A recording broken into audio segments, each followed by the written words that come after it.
I'm so thrilled to be talking to you. I got to see the movie opening weekend, and it is just such a magical experience, like getting to see it in the theater with everyone. Yeah. Absolutely incredible work. And it's funny because as soon as I left the theater, I actually said to my mom, I wish I could talk to Ethan about one specific scene. I'm sure you know which scene I'm going to ask you about. It was everywhere after. And so that's where I want to start. That scene where, the Tin Man looks up at Glinda. Hmm. Everyone was talking about it. Your expression in that, it just said so much. So I want to start by asking you, did you and Ariana have any conversations about how you wanted that to go? Is there different takes that you tried? Because it just came out so, so perfectly. That's a really good question, and it's actually something that we talked about with John very early on. When we were doing sort of the script work in rehearsals, um, we were all connecting all of the plot lines, right? Like all of the friends, a lot of work that happens that doesn't necessarily make it to the screen. You're doing all this sort of Yeah. backstory work, and then we were talking about this moment where March of the Witch Hunters happens in the Emerald City, and obviously, like Glinda should be able to see it, right? And what happens when they look at each other? Do they get to have a moment of closure that she set him off on this path, and he comes back, and for them to connect there also really affects her story to some degree. She's motivated into her superhero sequence, Well, not quite, but to the girl in the bubble and this sort of internal introspection. So we talked about how these characters affect each other and that moment and how great it would be to get to capture a look. But then we didn't shoot it for months and months and months and months. And so when we got there, I remember talking through the scene again with John and John saying, okay, now here's where you look up at Glinda. And I remember being like, yes, right, right. This is the thing we've been excited about. Um, to sort of cap the story in some way. So it was a moment that felt really important to me. And when I saw the movie for the first time, I was like, "Oh my, I'm so glad it's in there because, when you're So acting, good. when you're working on a role, you can get really focused on your little how you're one cog in a machine, but you get really focused on yourself, on your cog. And I know that it's a big tapestry to mix metaphors that it's like that things have to drop away in order to make the story really flourish. So I was really like relieved and grateful for Bach that we got that little last moment. Yeah, and I feel like it's so much more significant than it was in a conversation because so much can be said in just a look, especially for something like that, where it's like, look what you made me. Indirectly, I know she didn't mean for this, but look at where I am now. Look at where we all are now. Look at how far we've come. Yeah, and completely. And I think Bach feels a lot of look at what you made me towards everyone. Yeah. Um, and whether or not it is coming from a fair place, right? He's like kind of blinded by this anger and this resentment that becomes like so intensified with the magic. So yeah, I think that it's just a really a loaded moment. And I love a look. I'm so grateful for a look. Did the Scarecrow and the Tin Man have any conversations while traveling to Oz down the Elric Road that obviously we didn't see those journeys, but in your head, did they have any conversations? Did you talk with Jonathan about that? Obviously, them knowing each other, even though they couldn't let on that. Yeah, totally. And we talked about it a little bit. And I don't want to speak for Jonathan because I want him to be able to talk about Fiyero and the Scarecrow and what he was going through. But I'm going to say that for Bach, um, there's a real losing yourself in this magic. The magic makes you lose yourself, um, in so many ways. And even with Chistry, I think we see like this evolution of like losing yourself and then finding yourself again. And the way that this change in body for Bach, he's become the Tin Man. He's become metal. He has no heart. He's lost himself. He like, and to connect it to the Wizard of Oz, he needs to find something. He's not just going to kill the witch. He needs to find his heart again. So he's not himself, um, but he could become himself again. And I think similarly with Fiyero, the Scarecrow, he's not himself, but he's seeking Elphaba to find himself again. And so I don't want to like talk too much about him because that's Yeah. his thing, and he's so brilliant. He's such a brilliant actor, um, who like does all of that work and stuff. But yeah, for me, that's what happens, right? They don't know who they are in that moment. Bach doesn't really know who he is in that moment. So when he sees his friend who doesn't look like his friend, who Mhm. doesn't know who he is either in that moment, how are they going to make that connection? And the journey that we don't see in this movie, but we see in the Wizard of Oz from, nearly 100 years ago, um, is this journey to find yourself again. And when they do find themselves again, maybe they can recognize those people that they loved and knew. I feel like there were so many different places you could take inspiration for this character, right? I mean, there is such an established history. You have the Wizard of Oz, you have the Broadway play, everything. You can take so much and kind of have stuff in your head of what needs to be shown. How did Hmm. you kind of approach that of, okay, yes, I want to honor what came first, the books, the Broadway play, Wizard of Oz, but also ensure that I'm making this character my own for this role? That's a really good question, and I think that it comes down to like taking in all of the research and making sure that like I've consumed it and I've taken it in and I see what I love, and then not trying to replicate it, because the only way to make something honest and truthful is to like it to be it. Yeah. And otherwise you're doing a caricature, you're doing a performance of somebody else's performance. So So for true. me, like as the Tin Man, there are these little physical things that the Jolly Tin Man does in The Wizard of Oz that I wanted to like allude to physically, the tilting, the sort of joints and things. But I also wanted him to be angrier and clunkier and a little even less comfortable in his body in some ways. Um, and so I took some of these movements and I like sort of crafted a way of walking, and that came mostly from me starting with the movements and the inspiration. And then when it comes to like the stage versions of Bach, I mean, they're brilliant, they're amazing. And not only are they amazing, but Chris Fitzgerald and everybody who played Bach in the workshops leading up to it being on Broadway and in San Francisco, and they affected the script. So those performances are in the script, and now I get to like draw inspiration not only from their performances, but from the work that Winnie and Steven captured of their performances, and then I get to sort of again try to make it my own. So I hope that's a help. I don't know if that's a good answer. No, that's a brilliant answer. And honestly, I know the transformation, most of it was done practically, which is something Yeah. I'm like a huge geek about because you think about the process of movie making. You think about what's on the script, what's then shot, what's filmed, what the actor actually has to play with, and then what you see on the screen. For you, how helpful was that and instrumental in your performance, bringing this character to life because you actually got to have stuff rather than having to use your imagination with like a green screen, CGI, all that stuff. Yeah, it's impossibly helpful. It was like just like the most incredible thing.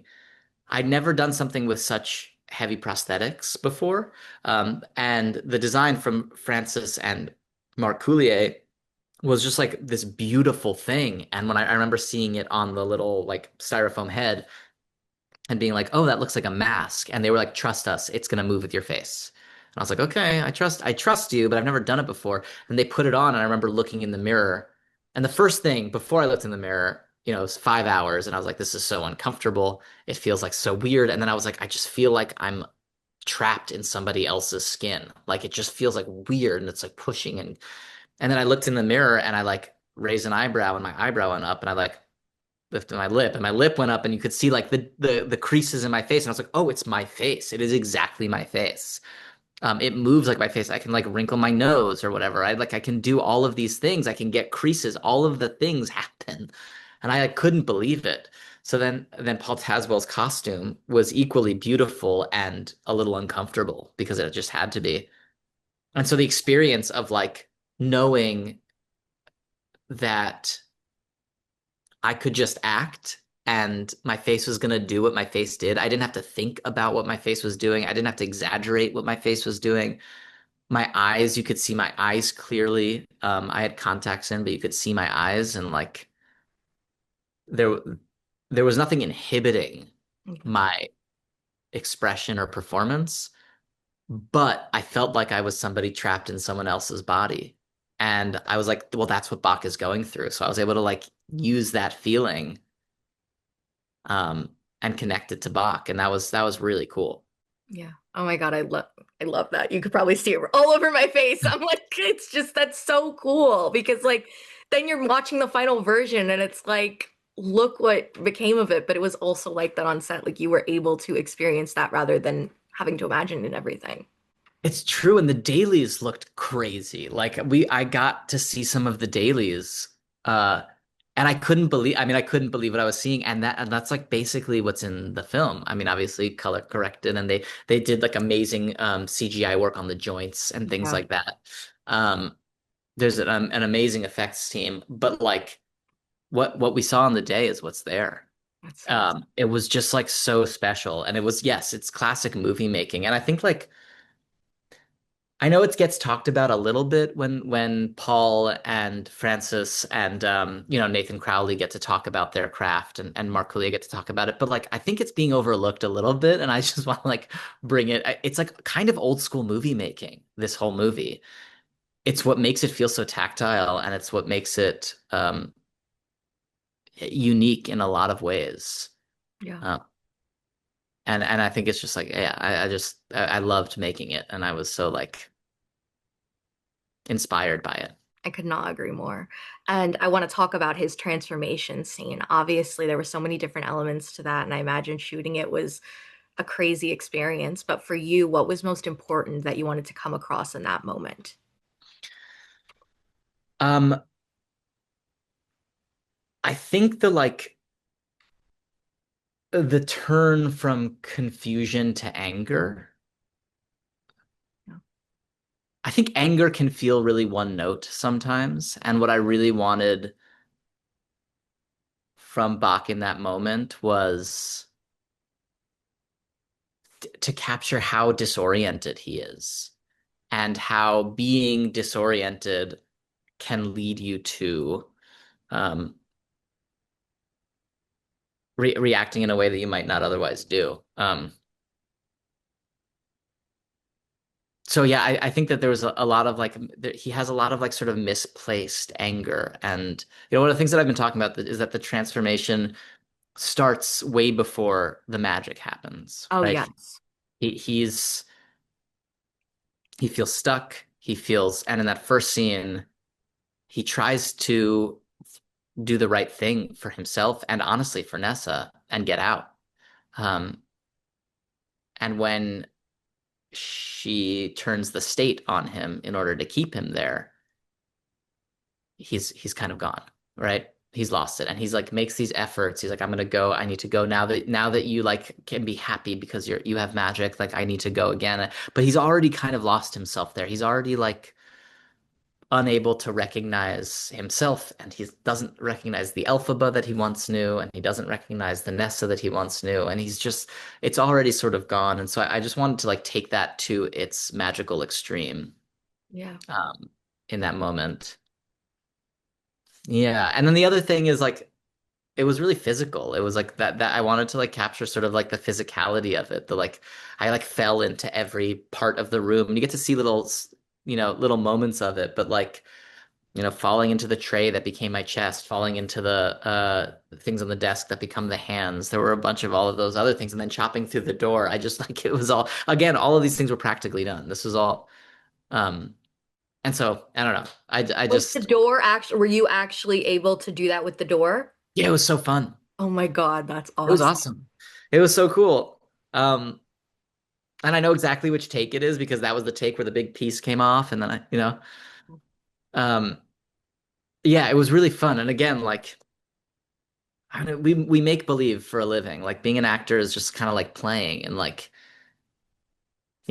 as much as I like also do like the pretentious actory hard work of it, it's also like we got there and I had an axe and I had a door that I had to chop down, and I'm like getting to like play angry and like, it was Yeah. fun.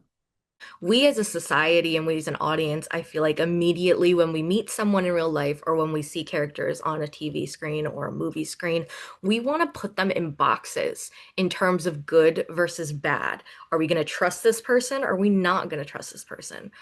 Why do you think it is so important to watch this movie and realize just how dangerous that can be and how we have to really like see the background and that not everything is how it seems or how it's presented to us as an audience, like it was in The Wizard of Oz, coming into this and seeing the flip side of it and saying, well, this wasn't what actually happened. Yeah. Well, I think your question answers it in a big way, which is that like we live in a time where media literacy is more important than ever and is also the thing that is being stripped from us at the fastest rate.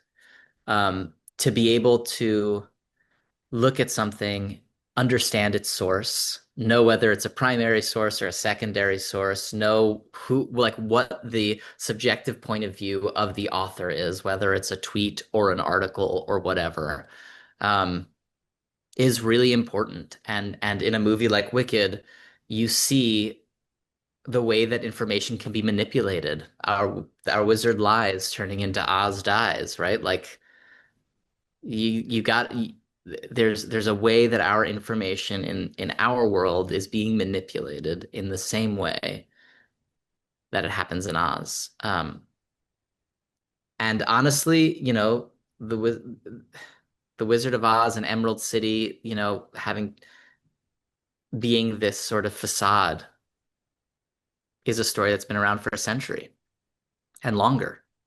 It's a story that is always present and is always relevant, We can always relate to it. I feel and we like can no always matter relate to it. what point in history we're at.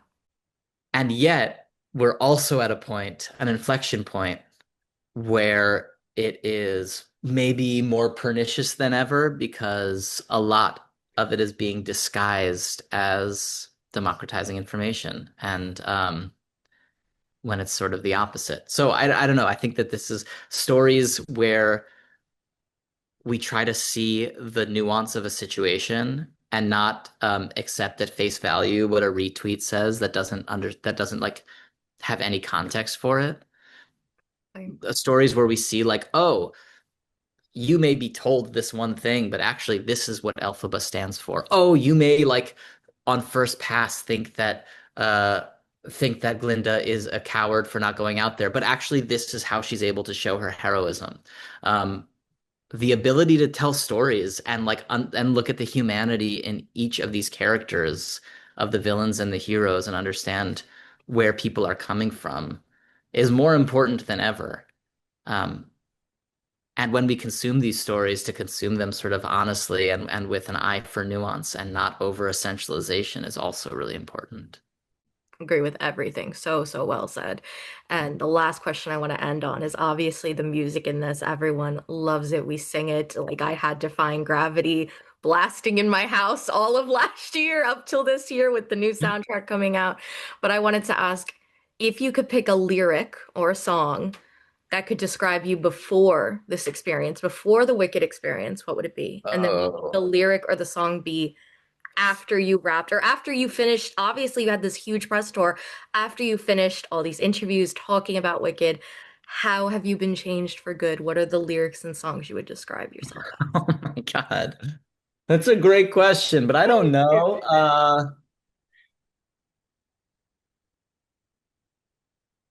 I'm like running through I know through this.